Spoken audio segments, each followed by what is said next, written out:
नमस्कार, आप सभी का स्वागत है योग और स्वास्थ्य पर आधारित हमारे इस बेहद खास कार्यक्रम स्वस्थ विचार में। मैं हूं आपके साथ आपका साथी विकास। दर्शकों, स्वस्थ विचार कार्यक्रम में हम आपके लिए रोजाना कुछ बेहतर लाने का प्रयास करते हैं। रोज अलग अलग विभिन्न प्रकार के नुस्खे उपचार आप तक पहुंचाते हैं और ये सब इसलिए होता है ताकि आपके अंदर जागरूकता उत्पन्न हो। और यही जागरूकता आप यदि अपने दिनचर्या में इसका प्रयोग करें, इसका सदुपयोग अपने जीवन में करें तो यकीनन आपको बहुत लाभ होने वाला है। और इन सभी विषयों में हमारा मार्गदर्शन करते हैं जाने माने असाध्य रोग निवारक गायत्री सिद्ध पंडित श्री लक्ष्मण दास रतन भारद्वाज जी। तो आइए सबसे पहले गुरु जी का स्वागत करेंगे और कार्यक्रम की शुरुआत करेंगे। गुरु जी, आपका बहुत बहुत स्वागत है। नमस्कार। नमस्कार। ये कार्यक्रम हम आपके लिए इसलिए भी लेकर आते हैं दर्शकों, ताकि आप अपने आप को निरोगी रखने में बहुत ज्यादा सफल हो सके और कहीं और जाने की आपको आवश्यकता ना पड़े, आप अपना उपचार स्वयं कर सकें। और लेकिन इसके लिए आपको अपने स्वयं से जागृत होना पड़ेगा, अपने अंदर चेतना जगानी होगी, अपने आप को आपको सजग रखना होगा, सावधान रखना होगा कि कब कौन सा रोग हमारे शरीर में प्रवेश कर सकता है, किन परिस्थितियों में हमें नुकसान हो सकता है। और यदि कोई सिम्टम्स आपको नजर आते हैं, कोई लक्षण अगर आपको महसूस होते हैं, तो उसके आधार पर आप अपना उपचार स्वयं कर सकें। यही हमारे इस कार्यक्रम का मूल उद्देश्य है। और इसीलिए आप सभी को हम याद दिलाते हैं कि जब भी आप इस कार्यक्रम को देखने बैठे तो कॉपी और पेन भी साथ में जरूर लेकर बैठें। जो भी नुस्खे उपचार आपको बताए जाए उनको आप लिख जरूर लें। तो आगे बढ़ते हैं और शुरू करते हैं आज के मुख्य विषय पर चर्चा। गुरु जी, आज के इस अंक में हम हल्दी जैसे एक महत्वपूर्ण वस्तु पर बात करेंगे, एक औषधि पर बात कर रहे हैं। लेकिन हमने बहुत तरीके की चीजें आपसे जानी हैं हल्दी के बारे में। आज मैं जानना चाहूंगा पुरुषों के लिए किस तरीके से हल्दी काम कर सकती है, या पुरुषों के लिए कैसे लाभदायक है।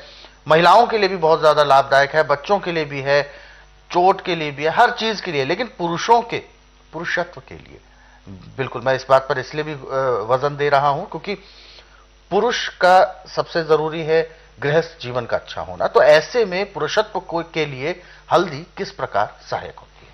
देखिए, यदि आपको पेशाब में धात आ रही है, बिल्कुल, और हल्दी को आप शहद में मिला के चाट रहे हैं, आपकी धात बंद हो गई। अच्छा। और यदि आपको आंतों के अंदर अल्सर पैदा हो गया, बहुत भयंकर दर्द होता है उसमें, खाया पिया पचता नहीं ठीक, जख्म बन जाते हैं। हाँ, उसको भी हल्दी भरती है। उसके लेने का तरीका भी शहद में ही है। अच्छा, शहद के साथ ही उसको भी लेते हैं। और जब पाचन शक्ति खराब हो जाए, पूरा काम नहीं कर रहे, तो हल्दी और शकरकंदी, शकरकंदी भून करके और उसमें हल्दी और नींबू का रस मिलाओ, उसके देने से उसका लीवर, पैंक्री और तिल्ली, गुर्दा जबरदस्त काम करता है।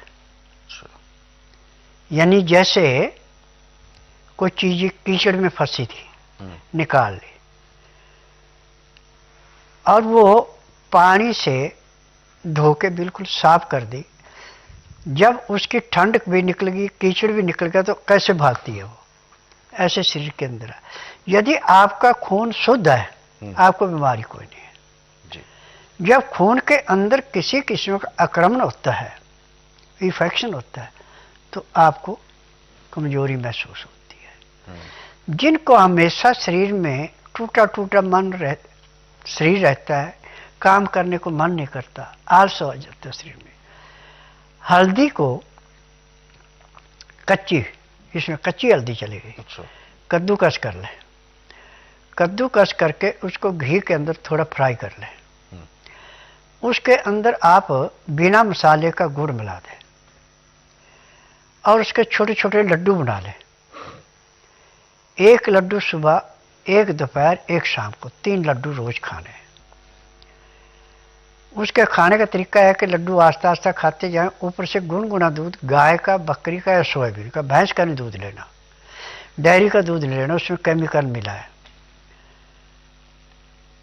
तो पहले दिन आपका जो आलस था वो खत्म हो जाएगा।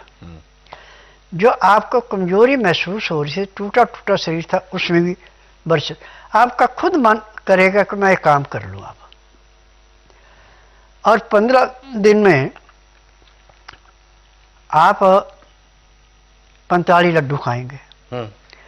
45 लड्डू खाते खाते यदि आपका वजन कम था तो उसमें किलो 1.5 किलो का फर्क पड़ जाएगा। हमें शरीर में वजन चाहिए, जितने इंच लंबाई उतने किलो वजन, न उससे कम चाहिए न उससे फालतू चाहिए, वो स्वस्थ है। जिसका वजन फालतू है वो भी रोगी है, जिसका कम है वो भी रोगी है।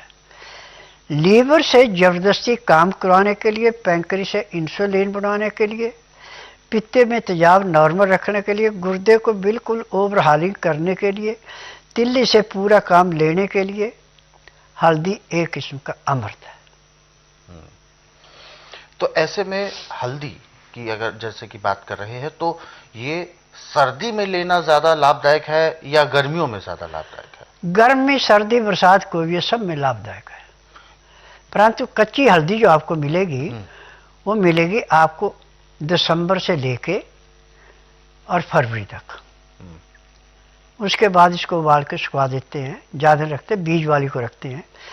बीज वाली हल्दी में ऐसा होता है जब इसमें अंकुर आना शुरू हो जाता है तो इसमें उतना लाभ नहीं होता जितना कि बिना अंकुर आए होता है, इतना फर्क पड़ता है। तो इस करके इसके जो लड्डू बनाए जाते हैं, और लड्डू बनाए जाते हैं गुड़ के अंदर, गाय के घी के अंदर। अच्छा।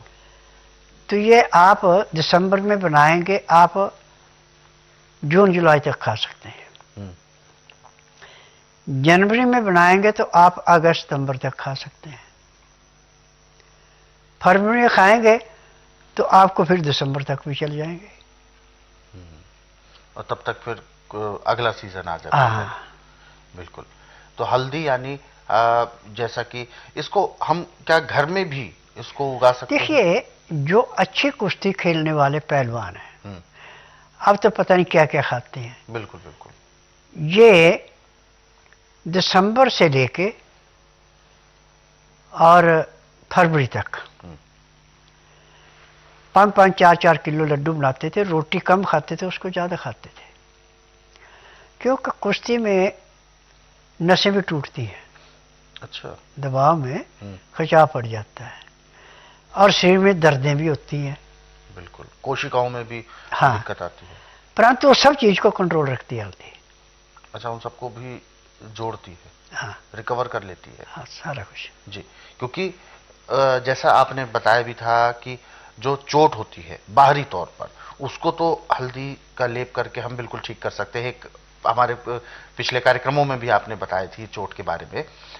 और कोशिकाएं अंदर से अगर टूटी हैं उसको भी जोड़ती है, उसको भी जोड़ती है। हाँ। तो उसके लिए हल्दी का सेवन करना पड़ेगा। और ये कच्ची हल्दी का या वैसी नॉर्मल? नॉर्मल हल्दी जो है उसमें कच्ची की जरूरत नहीं है। अच्छा। कच्ची हल्दी की जरूरत है यदि आपकी आंखों में इन्फेक्शन हो गया तो कच्ची हल्दी का रस निकाल के और कपड़ा भिगो करके और आंखों पर उसको बांध लो, तो आंखों का जितना भी कचरा है, जो भी इन्फेक्शन है, वो सारा खत्म कर देगी। और जिसकी आंखें बिल्कुल लाल थी वो बिल्कुल चांदी की भांति चमकेगी। ये भी हल्दी के अंदर गुण है। आंखों के विकार को वो सोख लेती है। हाँ। बिल्कुल। तो दर्शकों, हल्दी के बारे में तो जितना हम जानते जाएंगे, जितना हम इस कार्यक्रम में गुरुजी से पूछते जाएंगे, उतना ही हमें उसके बारे में अथाह ज्ञान मिलता रहेगा। क्योंकि एक अथाह सागर है और इसमें तो गोता लगाते जाए इसकी कोई थाह नहीं है। लेकिन समय की अपनी सीमा जरूर है। और ऐसे में जो उपचार आपको फिलहाल बताए गए हैं, इनको आप लिख जरूर लेंगे। और इस वजह से हम आपको याद भी दिलाते हैं, कॉपी पेन साथ में जरूर लेकर बैठा करें, क्योंकि महत्वपूर्ण नुस्खे उपचार हैं। और ये उपचार केवल आज या कल तक के लिए सीमित नहीं है, ये आपकी पूरी उम्र भर आपके साथ रहेंगे। और यदि इन उपचारों को आप अपने घर पर रेगुलरली करते हैं तो ये आगे आने वाली पीढ़ी तक भी पहुंचते हैं। आपने ध्यान दिया होगा, दादी नानी के जो नुस्खे हुआ करते थे ये इसी तरीके से कैरी फॉरवर्ड होते थे आगे आने वाली जनरेशन में।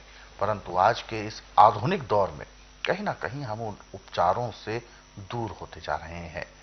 शॉर्टकट और टाइम की बचत करने के लिए हम कॉस्मेटिक्स पर, केमिकल्स पर और भी कई तरीके के ऐसे आधुनिक चीजों पर हम डिपेंड हो गए हैं, अपने उन देसी पुराने नुस्खों को भूल चुके हैं। लेकिन इस कार्यक्रम के माध्यम से उन्हीं नुस्खों की ओर हम दोबारा से लौटेंगे और यकीनन अपने आप को, अपने जीवन को हम हर प्रकार के केमिकल से मुक्त रखने का जो प्रयास है उसको जरूर सफल करेंगे। ऐसे बहुत सारे नुस्खे, बहुत सारे उपचार हैं जिनको आप स्वस्थ विचार पुस्तकों के जरिए पढ़ सकते हैं। ये पुस्तकें उन्हीं नुस्खों के लिए एक बहुत बड़ी सहयोगी आपकी हो सकती है। तो इसीलिए खास तौर पर ये पुस्तकें गृहिणियों के पास होना तो जरूरी है ही, साथ में हर परिवार में ये पुस्तकें हों ताकि घरेलू नुस्खों को आप जान सके और जब भी कोई समस्या, कोई रोग आपके साथ हो तो आप इन पुस्तकों को पढ़ सके और उसका उपचार कर सके। पुस्तकें मंगाने के लिए आपको हेल्पलाइन नंबर्स पर कॉल करना है। कॉल करने का समय है सुबह 10 बजे से लेकर शाम 5 बजे के बीच। नंबर आपके टीवी स्क्रीन पर है।